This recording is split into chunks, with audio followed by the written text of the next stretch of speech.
They say retirement is the dream, but I'm not so sure I want to stop doing what I love just to qualify for the early bird special. Retirement sounds great until you realize it's just a code word for being invisible. This is Tab. She's still curious and still giving the side eye to anyone who asks if she's slowing down. And this is Jim, semi retired on paper, but fully fired up about living life on his own terms. And together, we're Unretired AF.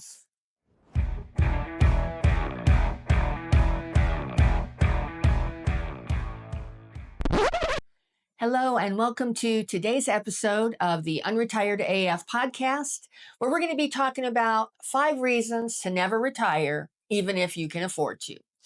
But before we do that, we just want to give a shout out to our subscribers. Thank you so much. Thank you. We want to welcome our new subscribers. We had quite a few new subscribers this week, so welcome. And if this is your first time to the show or you are a returning viewer, if you like the show, please consider hitting that subscribe button. And we want to also say before we get into our episode today that we have upgraded our gear. So let us know. We have a new camera that's like professional quality now. And we have upgraded to the fancy mics that all the really successful and popular podcasts are using. So let us know in the comments if you can tell a difference, if you like it better, or if you think it's worse or whatever. We'd like to hear from you. All right, jumping into today's show. Purpose is priceless. Absolutely. You know, work for anybody should be more than just paying the bills.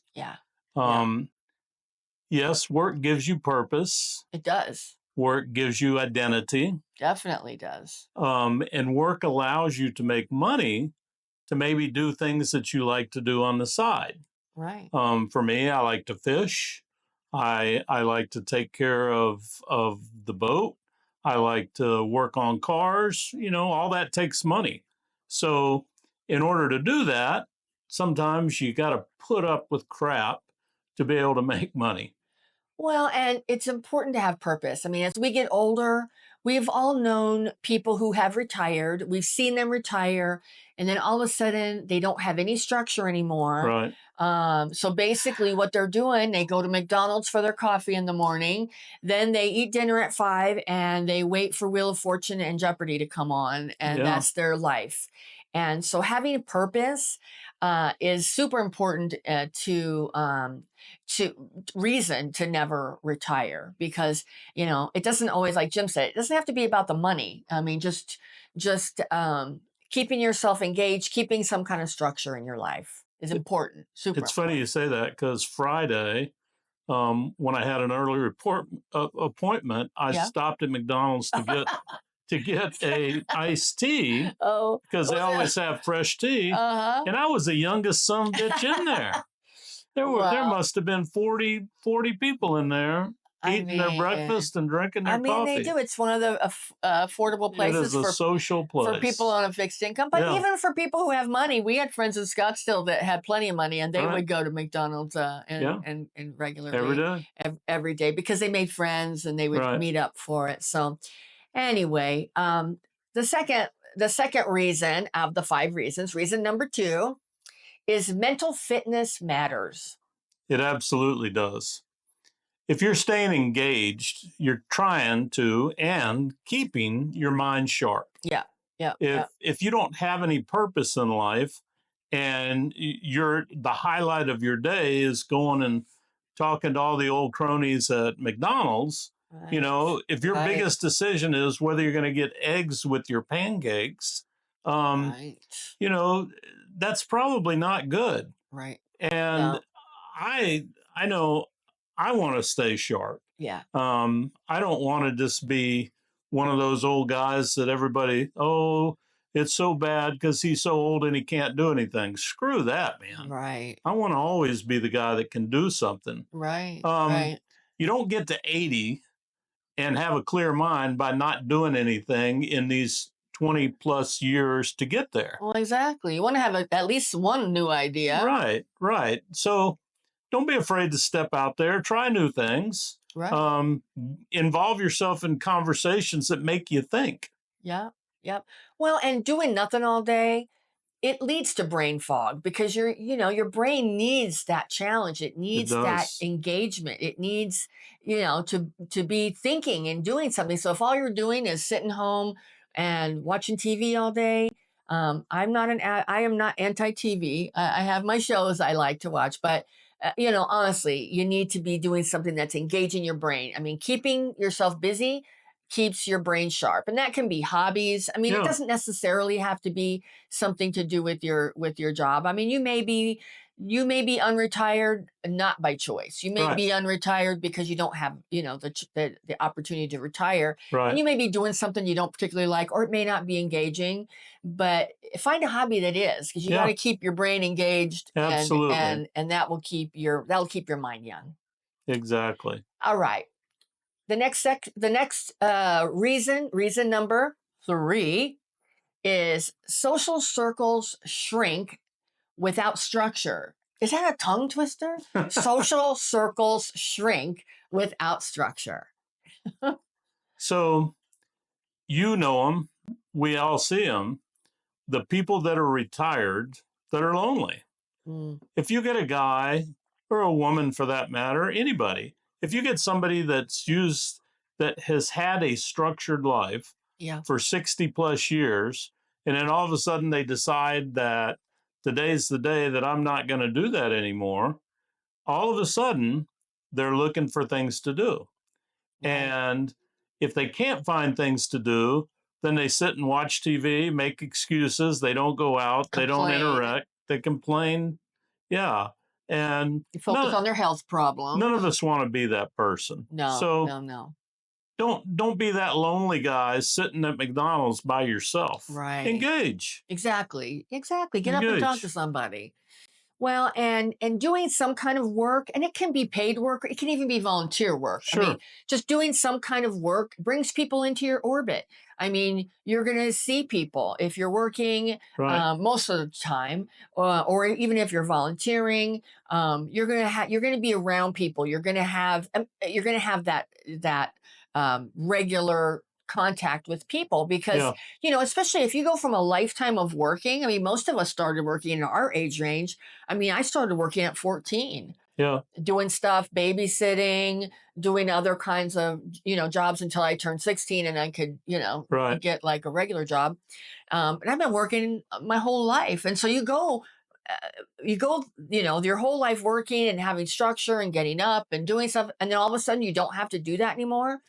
That's a shock to the system. That's a shock to the system. And so I think even if you're just doing something part-time or whatever, it gets you back in contact with people. I agree. Right? I agree. All right. And the next one is, and we like this one, reason number 4, passion projects need fuel. And you're not done just because maybe you've retired from your regular career that you did. Right.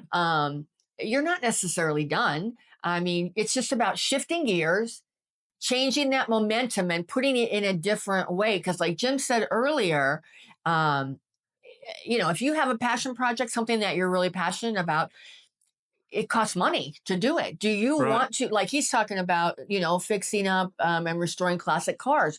Do we want to pull money out of our retirement fund to do that, fund that passion project? I don't think so.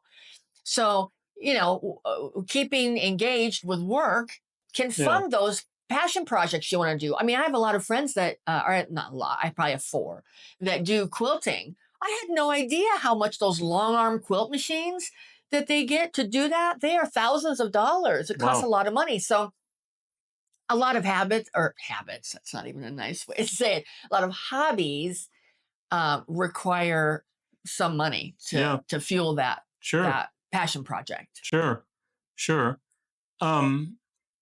In my life right now, I do things that I want to do and not have to do.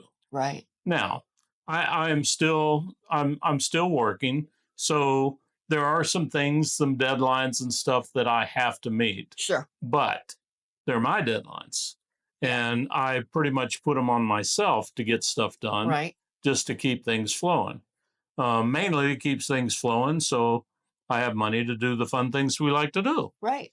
So stay engaged, do your own thing. Doesn't have to be with anybody else, but just do something to try to keep your mind sharp. Well, and I like what you said, that you're doing things now that you want to do, not just things that you have to do. Because I know a lot of people have been in jobs and doing things that they didn't really want to do. Right. And now is that time. Figure out, especially now if you are close to, or you're already getting Social Security and you've got some money coming in, do something maybe that won't make as much money, maybe an artistic pursuit or something that, you can do that is something you want, and it'll generate some revenue for you too. So, Absolutely. so you can have the best of both worlds. Your passion project can be your work. There you go. That you use to fund, to fund whatever. Yes, it can be. I mean, basically, a lot of times those projects are just money so that you can buy more materials to do tools. So anyway, Harbor Freight and Home Depot. Exactly. I mean, for me, it's Joann's and and Etsy for all kind of craft supplies. I love all that shit. All right. Reason number, what are we up to now? 1, 2, 3, 4. It's the fifth one, the last one. Reason number 5. Aging well means staying engaged. And I think that's what we've been trying to say. Yeah. The whole time. Yeah. Doing nothing will allow you to age quicker. Right. We don't want to age quicker. We don't want to be allowed. We want the process to slow down. Yes. Not gain momentum. Right. So just stay engaged. Right. Your brain and body need momentum. Exactly. Exactly. We know a guy that was very, very active in his job, and he retired last year. He's been retired about a month and a half. Last time I saw him, he could hardly work or hardly walk. And, all he does is he's a couch potato. And you ask him, what'd you do today? I didn't do a damn thing. I don't have to. I'm retired. That's not a good attitude. No, kick me if I ever say that. Just kick me. Oh, I will. I hear you. I will. You know I will. Well, and I think we all would agree that staying active is the cheat code when we're over 60 to aging well. I mean, because we're going to age. We might as well age well. Aging bad is the other option. Absolutely. I mean, we're either going to age well or we're going to age bad. Absolutely. Let's stay engaged and age well. Yeah. Yep. All right. Yep. Well, the takeaway from today's episode is, you don't need to punch a clock to be unretired AF. Excuse me. No, you don't. You just need some reason to show up. Yeah. You need a reason to show up. So figure out what that reason is for you and pursue it. Keep your spark alive. Yeah. Just engage, walk up to people, force yourself into a conversation. I mean, you can't get embarrassed and you can't let somebody bad talk you, because all you got to do is say, hey, I'm old, and that's like the excuse for everything. Exactly. That's your what is it? Your get out of jail free card. Exactly. So if you got projects and you don't want to use your retirement for them, get a side gig that gives you money to play around and do what you want to do. That's right. That and check Marketplace for old cars. There's some good deals on there. Yes. So if you have anything to add to this, we have a comment section. Click it, add a comment. We'd love to hear from you, and we will definitely respond. Thank you. We will. And thank you to those who have commented this past week. We have responded, and we really appreciate those comments. They're wonderful. If you enjoy the show and you're not already a subscriber, please consider hitting that subscribe button so that you can get our content in your feed every day, Monday through Friday. And if you like us, hit that like button too. Yeah, we like the likes. We like the likes too. All right, well, we're not slowing down. And neither should you. And together, We're Unretired AF.